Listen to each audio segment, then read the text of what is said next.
Mga kababayan, kumusta po kayo? Magandang araw po sa inyong lahat. Ito po, pag-usapan po natin ang balitang ito.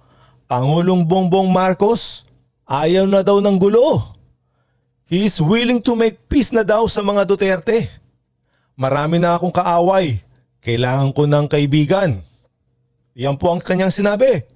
Bago po natin pag-usapan at panoorin ang buong video mga kababayan, mag-subscribe po muna tayo sa ating YouTube channel at i-click ang notification bell para po sa ating news update. So eto na nga mga kababayan, pag-usapan na po natin ito na ayaw na ng gulo daw ni Pangulong Bongbong Marcos sa mga Duterte at kailangan na daw magtulungan mga kababayan. So eto nga, isinare po ni Sas Rogando Sasot itong pinost ng ABS-CBN. Basahin po natin. Ayoko ng gulo. Yan po ang sinabi ni President PBBM. President Ferdinand Marcos Jr. says he's willing to make peace with the Dutertes. Gusto ko magkasundo na lahat ng tao. Marami na akong kaaway. Hindi ko kailangan ng kaaway. Kailangan ko ng kaibigan. Kahit di na tayo magkasundo sa pulisya, di tayo magkasundo sa tanggalin natin ang gulo. Yun po ang kanyang sinabi mga kababayan. Eto nga, sino nga ba talaga ang kanyang mga kaaway, mga kababayan? Di ba ho? Eto, pati nga ho yung kapatid niya, kaaway niya rin ho di ba? Yun po, ang kaaway niya. Tapos eto rin nga, mga Duterte. At sino ho ba nagsimula ng gulo? Di ba ho? Ayun ho ang tanong mga kababayan. Sino nga ba talaga ang kaaway niya mga kababayan? Di ba nga, eto nga sinasabi ni Senator Amy Marcos na itong ang parang gobyerno ay Araneta at Romualdez mga kababayan. Dahil sunod-sunuran siya dito sa mga taong ito. Di ba ho? Dahil nga, eto nga, mahina ang kanyang kapatid. Ito ang nakikita natin mga kababayan. Dahil sunod-sunuran nga sa kanyang asawa at dito sa kanyang pinsan. Alam nyo mga kababayan, nagtiwala ho tayo kay PBBM Jr. Kasi po, alam na ho natin na kasi ang kanyang ama, marami hong ginawa noon mga kababayan. At marami ho nagsasabi sa kanila na nakatulong ho sa bansa natin. Pero ano ho nangyari dito kay Junior, mga kababayan? Bakit sinasabi ni Senator Amy Marcos na itong gobyerno ngayon ay Araneta at Romualdez?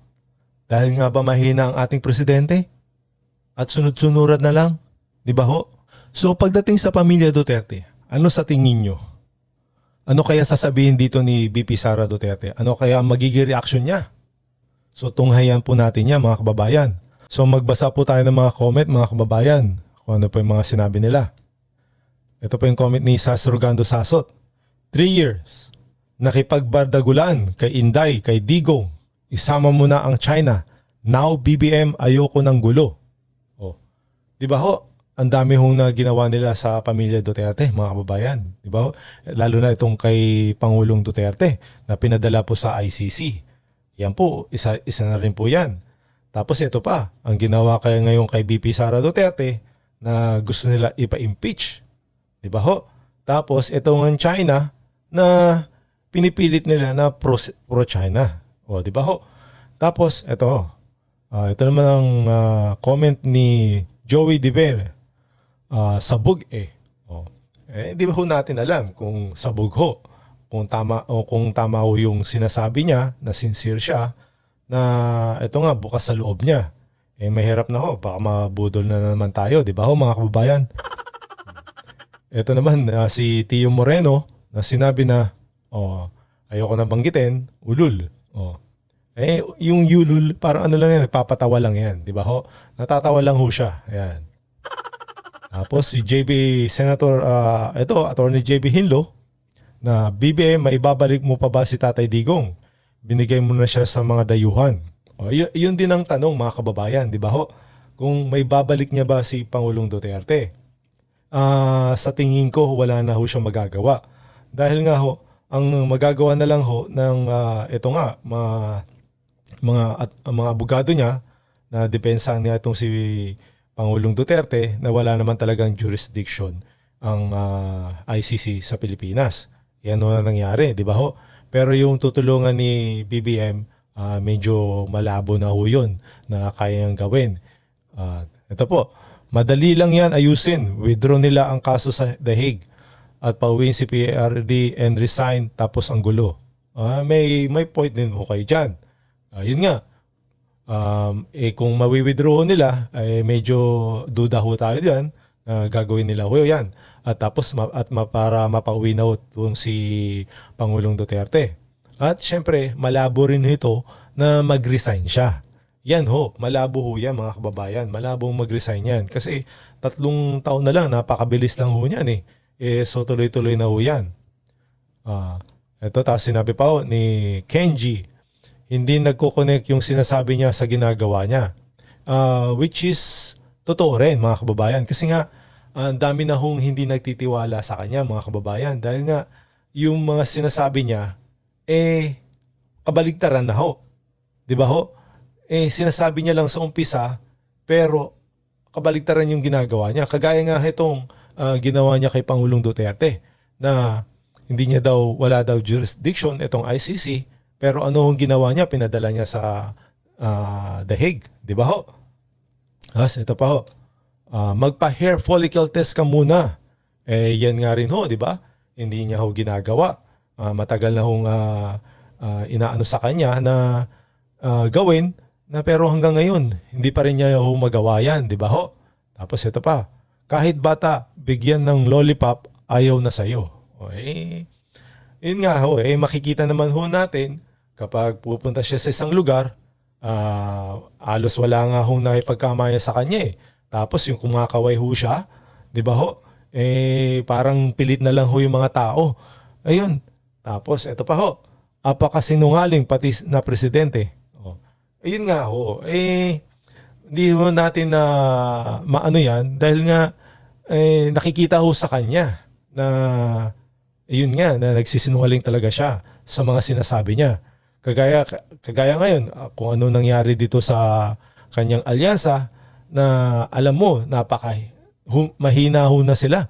Dito na, yung mantakin mo dito sa Mindanao, wala ho nakuha, zero votes ho sila doon, mga kababayan. Even in Visayas, di ba ho? Konti lang hong nakapasok sa kanila, yung alyansa niya, mga kababayan. Dito lang ho siyang malakas sa Luzon. Yun ang mga nangyari, mga kababayan, sa kanya. So, ito, panoorin na po natin itong sinabi nga niya na bukas nga daw po siya makipag-ayos dito sa mga Duterte. Ito po yung video niya, mga kababayan. Panoorin po natin. Gusto niyo bang makipagkasundo pa sa mga Duterte? Oo. Ako, ayoko ng gulo. Gusto ko makasundo sa lahat ng tao. Mas maganda, marami na akong kaaway. Hindi ko kailangan ng kaaway. Kailangan ko kaibigan. Iyan po mga kababayan, dapat na talaga magkasundo na itong dalawa na tapusin na ho yung away mga kababayan. Di ba ho? Pero ano ho nangyari? Sino ba ang nag-umpisa ng away at gulo? Ano masasabi nyo dito mga kababayan? At mag-comment lang ho kayo kung talagang sino ang nagsimula ng away. Di ba ho? Kagaya ng sabi ko sa'yo, pagka... Hindi ko... Magko-confess ako dito. Pwede naman po, para akong pari po dito ngayon ako. Ewan ko, kahit hanggat maaari, ako, ang habol ko ay yung stability, peaceful, para magawa namin yung trabaho namin.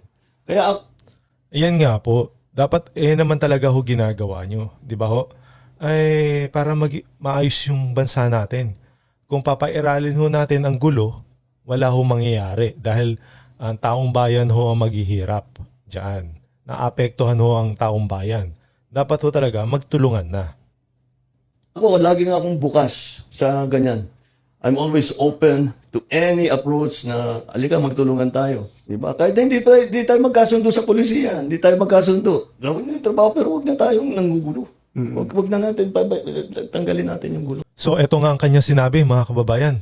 Tapusin na ang gulo at tayo'y magkaisa na. So ano po masasabi nyo dito? Sincere ho ba siya sa kanyang sinabi? At hindi na ito pambubudol mga kababayan? Please comment below. Maraming salamat po. See you in the next video.